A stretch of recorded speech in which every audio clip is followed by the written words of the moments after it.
Voici l'histoire du vilain petit canard racontée par le site mondedespetits.fr. Comme il faisait bon dans la campagne, c'était l'été. Une canne, assise là sur son nid, couvait ses canetons. Pourtant, elle commençait à s'ennuyer, car cela durait depuis quelque temps déjà. Enfin, les œufs craquèrent les uns après les autres.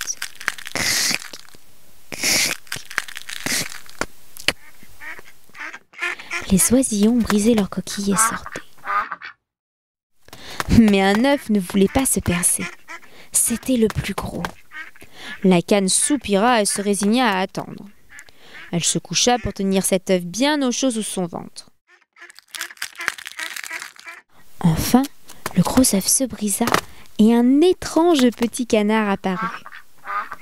Il était grand, gris et si laid que la canne dit: « Voilà un énorme caneton !»« Coin, coin !»« Aucun des autres ne lui ressemble. Il est si gros. » »« Qu'importe, c'est mon petit à moi. Et puis, il est beau quand même quand on le regarde bien. » Coin, coin. Elle le prit avec ses petits et tous ensemble partirent faire une promenade au bord de la mare.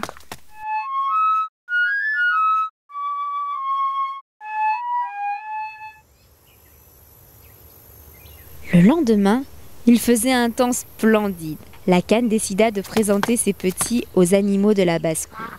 C'est là que les malheurs commencèrent pour notre vilain petit canard. Lorsque les autres l'aperçurent, ils lui sautèrent dessus et l'attaquèrent. « Ah, celui-là, nous n'en voulons pas !»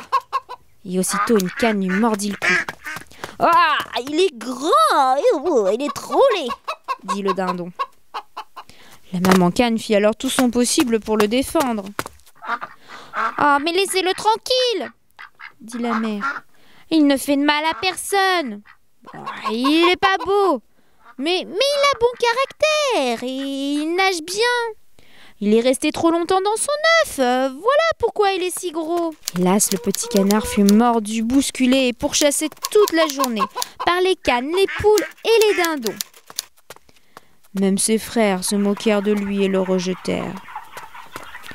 Le petit canard se sentit alors obligé de quitter la ferme.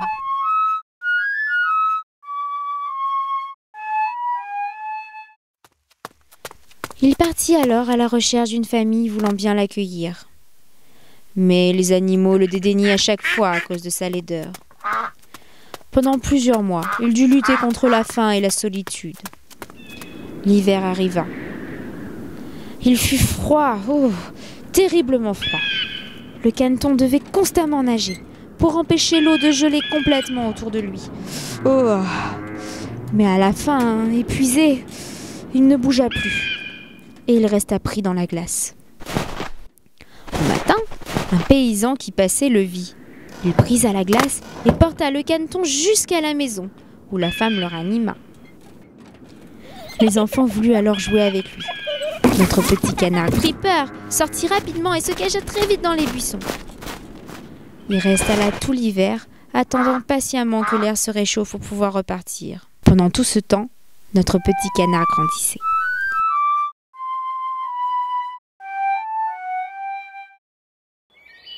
Puis un jour, le soleil se leva enfin et se mit à briller.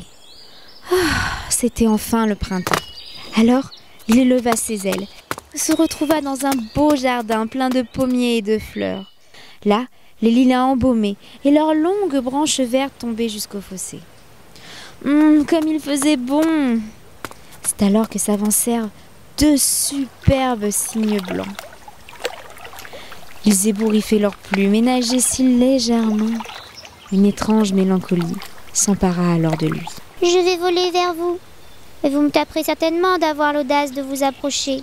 Moi, le vilain petit canard. » Il s'élança dans l'eau et nagea vers ces cygnes pleins de noblesse.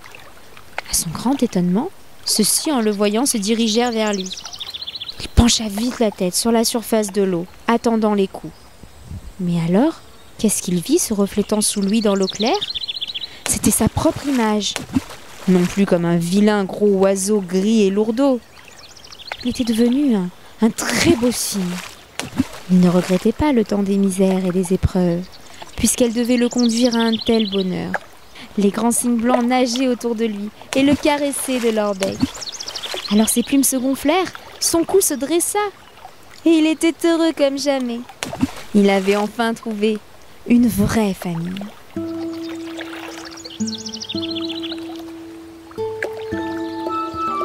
Tu as aimé cette histoire ? Viens vite me retrouver sur le site mondedespetits.fr. Plein d'autres surprises t'attendent.